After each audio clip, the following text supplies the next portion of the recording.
Hi guys, welcome back to James Redmond TV, and today we're going to be talking about a load of different stuff. We're going to be answering your questions, and I'm going to speak like a normal person now. I've just had a shower, fresh-faced, put a little bit of cream on pause, and we are now here discussing football with each other, and it's going to be boss. A lot of you left questions on the last video. A lot of you left your opinions on the last video. We're going to discuss those, but first, would it be a Redmond roundup without a little bit of transfer news, reliable or not? Let me know what you think. So there's a reliable journalist who works for Sky Sports called DiMarzio. Now, he's an Italian fella. Apparently, he's got a decent track record when it comes to transfers, and he's been recently talking on the latest midfielder out of the many to be linked with Liverpool and Enzo Fernandez, who, for those who don't know who Enzo Fernandez is, he's a 21-year-old midfielder, recently moved to Benfica from, not Boca Juniors, River Plate. Sorry to any Boca Juniors or River Plate fans.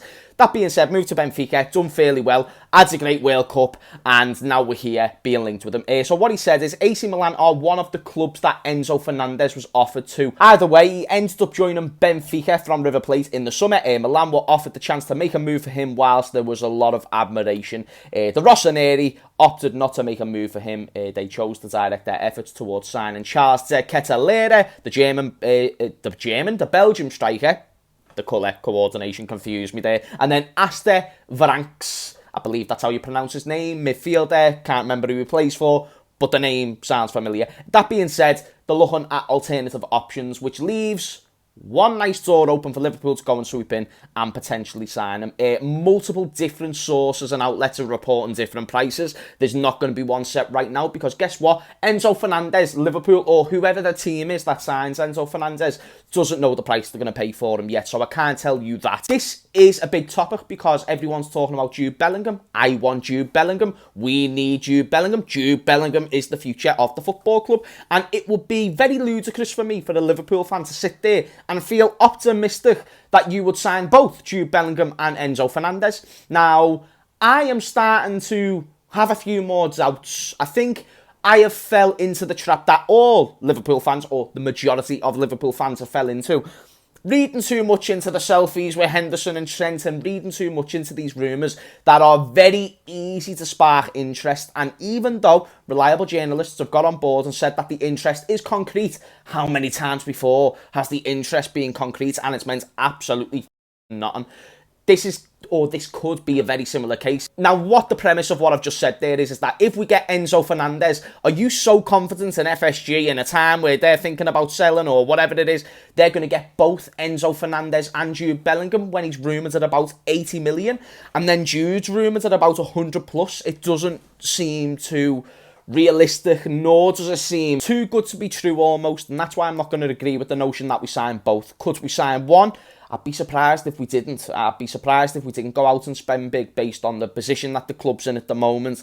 The future of the midfield in its current state doesn't look too promising, and we do need those reinforcements. Not only reinforcements, we don't only need an Amrabat, we also need Jude Bellingham, and we also need Enzo Fernandez. But do I think we'll get both and spend a combined near enough 200 million on these two midfielders?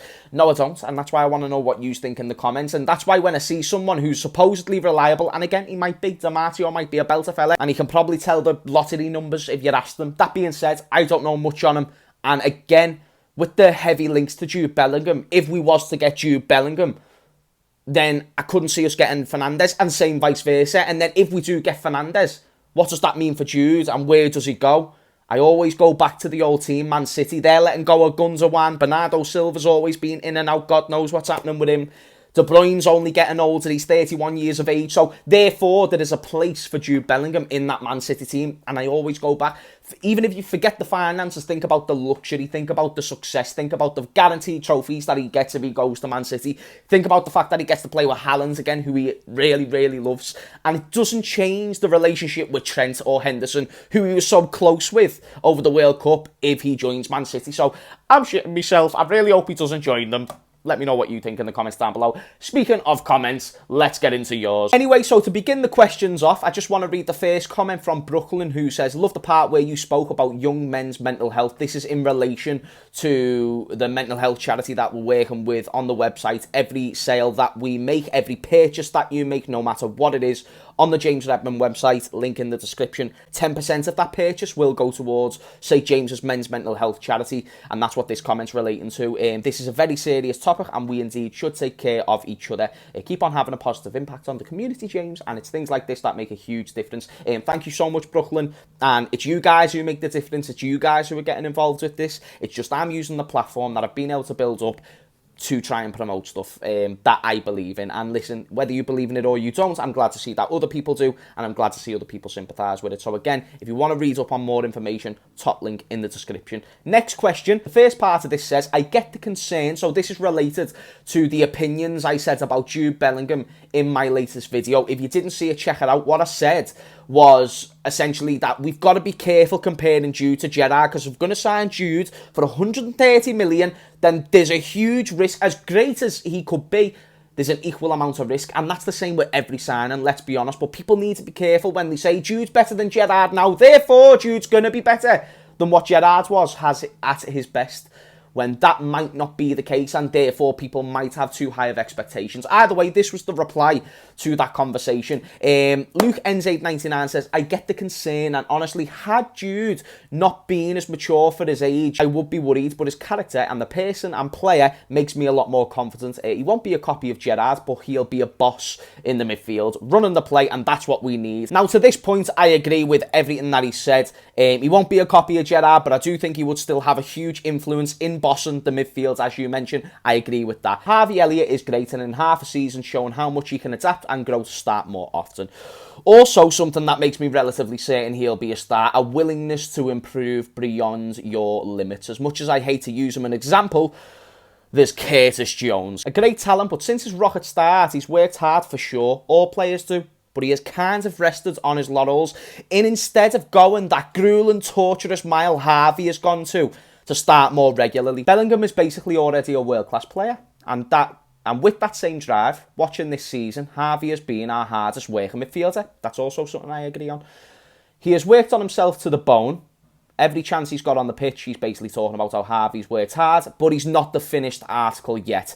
But if he makes a mistake, he'll get back to fixing it. He tries to play well and tries to just be efficient and not overly fancy. He doesn't care about the individual glory. Now, that is Curtis Jones' downfall, says Luke.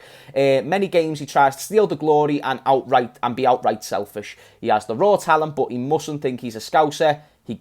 Because he's a Scouser, he gets a pass. So because he's a Scouser, he shouldn't just get a pass from the fans. Harvey has shown he's willing to literally leave everything for the shirt. This is how much it means to him. Bellingham will bring that with him. Okay, good comparison. He's comparing them as a mixture of Harvey and Curtis, two players who are really good with the technical side of things. Jude Bellingham, also a decent technical player, but shares the same will to work as Harvey Elliott. And let's be honest, Harvey Elliott has been a gem since he's joined the club. You know, he's a Liverpool fan. Everything he does on, social media, the heart that he has, even when he got injured against Leeds, and straight away he was like, listen, I'm going to be back, and he was clapping the fans literally while his foot was turned around on a 90-degree angle. I agree with Harvey's mentality being the absolute maximum. And then I also agree that Curtis Jones could probably set himself higher expectations, does look for those individual moments of glory at times, and doesn't look as spectacular in a team that is a team. It's not relied on individuals. It's not relied on individual moments of brilliance, which is what Curtis kind of built a name off with that Everton game where he scored the world-class goal. Hasn't really achieved too much since. Had a few good games, not to suggest that he's going to be the best player for Liverpool. And maybe, as Luke mentions, with that extra work incentive, if he put the extra miles in, if he put the extra work in, and he mentions, I'm sure Curtis does work hard. The only problem is that he's not showing it or translating the hard work onto the pitch with his performances.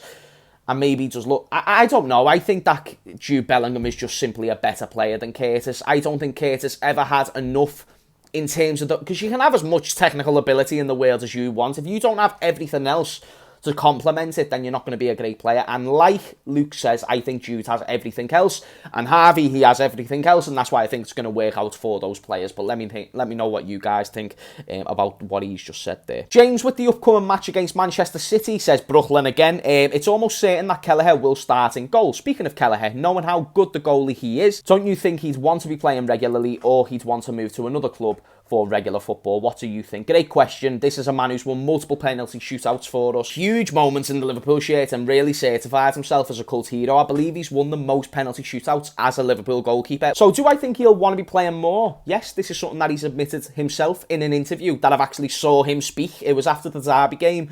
He says, of course I want to play more games and I want to play for Liverpool because Liverpool are a fucking great team and I want to fucking play week in, week out and just win penalty shootouts all the time.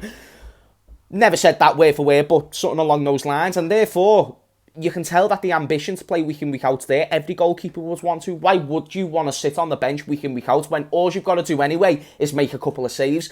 Harder than what I've just made it sound for sure, but still, it's not always a tough day, especially if you play for Liverpool. Do I think he would or should go? Yes. If I was his agent, of course, as a Liverpool fan, I want Kelleher to stay because he is literally proven to be more than good enough to be a backup goalkeeper. That being said, as an agent, he's more than good enough to be a backup goalkeeper. He should be starting for teams at the bottom half of the Premier League, top half of the Championship, there and thereabouts. Kind of like Nat Phillips. Can do you the job, but not going to play week in, week out because there's a little old guy called Alisson there. Therefore, I would have to let him go. Not to mention, if we keep letting Kelleher play, keep letting the stock rise, then there's also a chance for 15 or 20 million to be added to the budget, which would be very much needed. And again, I don't want to go through the periods where we have to play Adrian if Alisson's out or anything like that.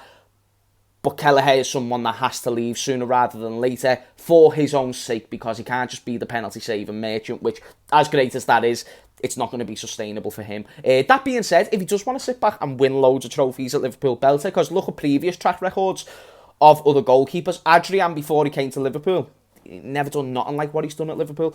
Brad Jones, what happened to Brad Jones? Danny Ward, basically shit at Leicester. Like, there's loads of factors and variables. So when you leave Liverpool, yet you play more, but you win less, you get less notoriety, you play less of the big games. Depends what Kelleher wants, which he said he wants game time, but does he also want the luxurious career, probably get paid more at Liverpool than what he would most other clubs? These are all factors and variables, but would I let him go? As a Liverpool fan, not a chance, because he's a fucking belter. Shout out to the Irish Iker Casillas. Anyway, guys, going to round the video up there. Thank you for tuning into this Redmond Roundup. If you did enjoy, smash a like. If you do want to cop yourself some merch, which is on the screen now, click the link in the description and grab yourself an If Buts Maybes t-shirt. Or if you want a chance to win a PS5, which is going to be announced on Christmas, then cop yourself a limited edition Trent Alexander-Arnold t-shirt. You will no longer be able to get this t-shirt once Christmas is over, so make sure that you go and get that. Check out the website as well and smash a like on the video if you enjoyed, and I appreciate all the support recently on the channel. Anyway, guys, I will see you all later. Peace.